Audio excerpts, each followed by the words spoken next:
warahmatullahi wabarakatuh. Anak-anak, kita berjumpa lagi. Di pertemuan ini kita akan membahas tentang pengertian bentuk aljabar.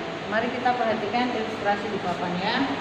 Jadi ini pengertian dulu. Bentuk aljabar itu bentuk yang menggunakan lambang angka, huruf, dan operasi. Jadi tidak ada kata-kata.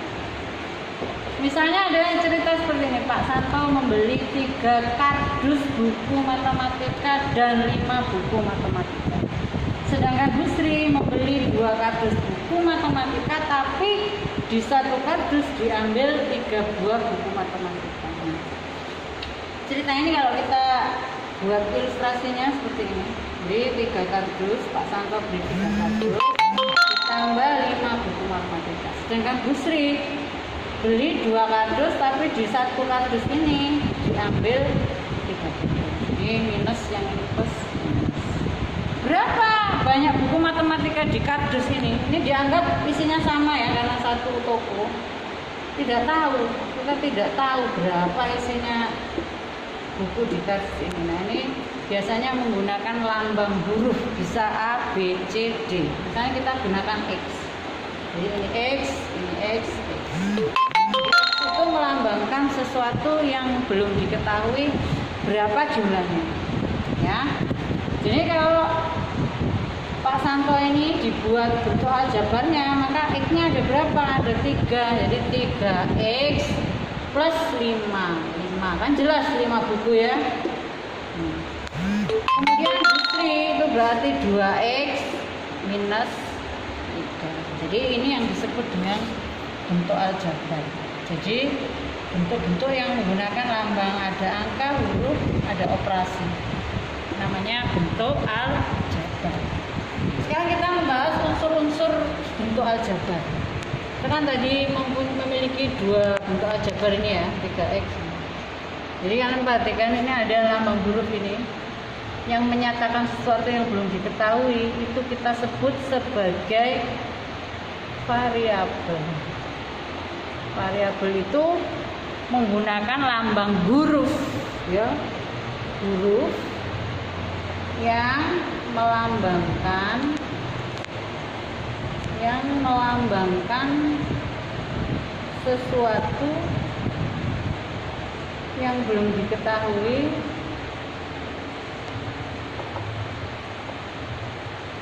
nilainya. Kemudian di depan X itu ada angka 3X, 3 kardus. Nah, 3 ini disebut sebagai koefisien. Koefisien itu banyaknya variabel.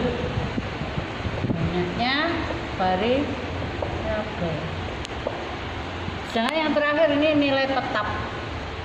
Kan sudah tahu bukunya ada 5, ini bukunya diambil 3.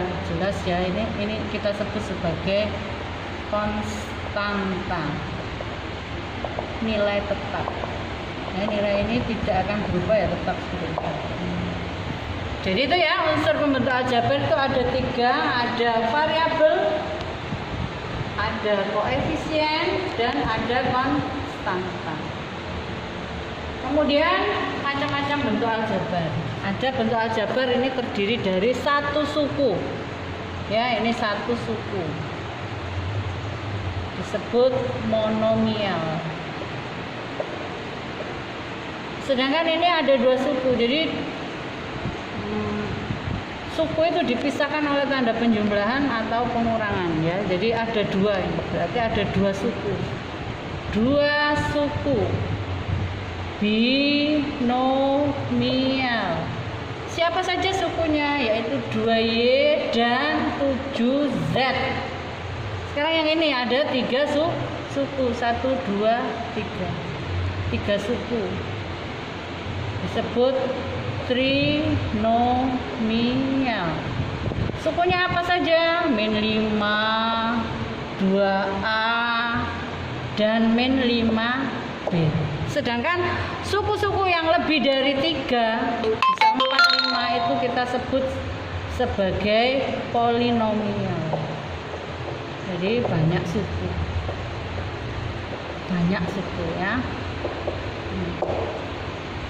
Jadi itu anak-anak ya, suku itu dipisahkan oleh tanda penjumlahan atau pengurangan. Perhatikan ini cara menyebutkan banyak sukun, tanda negatif sesuai dengan yang ada di bentuk aljabar, jangan sampai keliru. Sekarang kita belajar tentang suku sejenis. Kenapa harus kita belajar suku sejenis? Karena untuk menjumlahkan dan mengurangi bentuk aljabar, kalian harus bisa membedakan mana yang suku sejenis dan mana yang tidak sejenis. Misalnya ini 2P ditambah 3Q min 3P min 4Q plus 5. Adakah suku yang sejenis? Ada. Suku yang sejenis itu dilihat dari variabelnya. Oh, variabelnya P sama. Ini namanya suku sejenis. 2P sejenis dengan min 3P. Kemudian ini 3Q sejenis dengan min 4Q. Sedangkan 5 itu enggak ada. Nah, dia berarti enggak punya suku yang sejenis. Nomor 2. Nah, ini ada X kuadrat, ada X. Mana yang sejenis, Bu? Sama-sama X. Beda ini, X kuadrat berarti harus sejenis dengan X kuadrat. Kalau X pangkat 1 dengan pangkat 1. Bu, itu kok ada X saja, ini artinya bahwa koefisien X itu 1. Biasanya di matematika itu tidak ditulis. Jadi kalau kamu menemukan X berarti koefisiennya itu 1. X-nya hanya ada 1.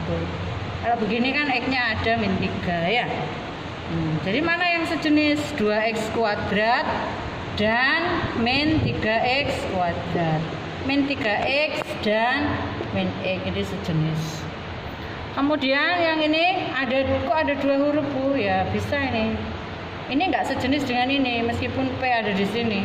Tapi dia sejenis dengan PQ. Kalau ada variabelnya PQ maka harus PQ. Jadi min 5 PQ itu sejenis dengan 1 PQ ya, 1 ya. Kemudian 4P enggak punya teman sejenis, berarti dia enggak ada yang sejenis. Nah, sedangkan Q punya. Jadi min 6Q sejenis dengan min 7Q. Gunanya apa? Supaya kita bisa menjumlahkan atau mensederhanakan bentuk aljabar. Nah, nomor 1 ini ya. Kalau kita menyederhanakan bentuk aljabar itu maknanya dari yang banyak suku, misalnya ini 1, 2, 3, 4, 5 kan 5 suku, disederhanakan menjadi suku yang lebih sedikit. Nah, misalnya ini ya 2P ya, yang bisa dijumlahkan hanya yang sejenis, kita dekatkan 2P yang sejenisnya 3P, kemudian ada plus 3Q didekatkan dengan min 4Q, terakhir ditulis yang enggak punya teman ini ya. Nah, yang bisa dijumlahkan ini. Jadi kalau menjumlahkan bentuk aljabar, yang dijumlahkan koefisiennya. Variabelnya enggak usah ikut-ikut, nanti ditambahkan saja ya. Jadi ada 2P diambil 3, jadi 2 diambil 3 min 1. Variabelnya apa? P min 1P. Kemudian ini ada Q-nya ada 3 diambil 4. Berarti utang 1Q. Kemudian 5-nya kita tulis lagi karena dia tidak punya teman. Nah, seperti itu ya. Yang nomor 2 ya sama seperti itu ya. Jadi ini 4 suku. Kalau disederhanakan nanti jadi 2 suku ya.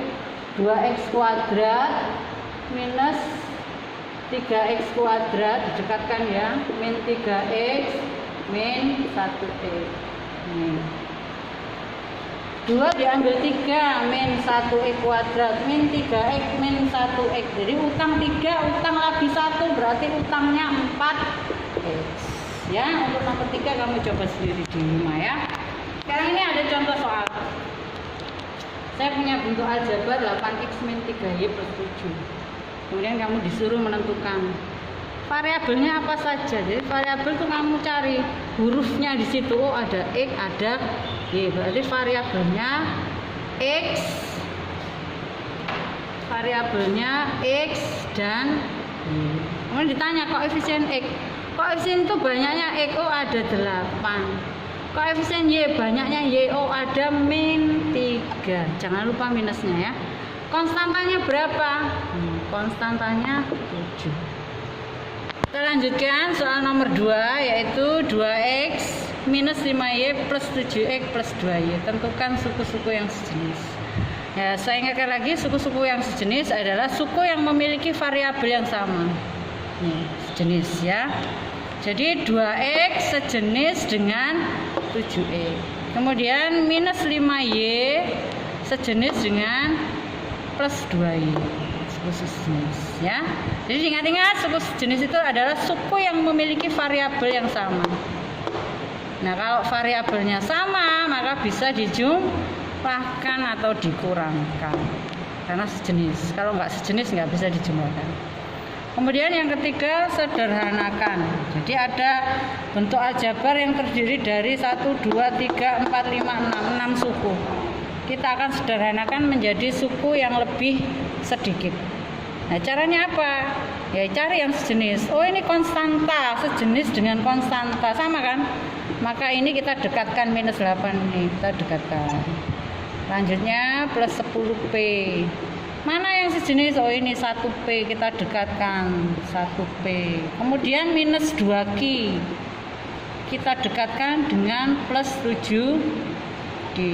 Setelah itu yang sejenis bisa dijumlah. 6 diambil 6 diambil 8 itu utang 2. Nah, terus plus 10 diambil 1 berarti masih punya 9p. Kemudian utang 2q ditambah 7q berarti masih punya 5q. Jadi itu anak-anak cara menyederhanakan bentuk aljabar ya. Menyederhanakan itu menjadikan bentuk aljabar yang banyak suku menjadi suku yang lebih sedikit. Terima kasih ya atas perhatiannya. Semoga kalian bisa mempelajari dengan baik video pembelajaran ini. Wassalamualaikum warahmatullahi wabarakatuh.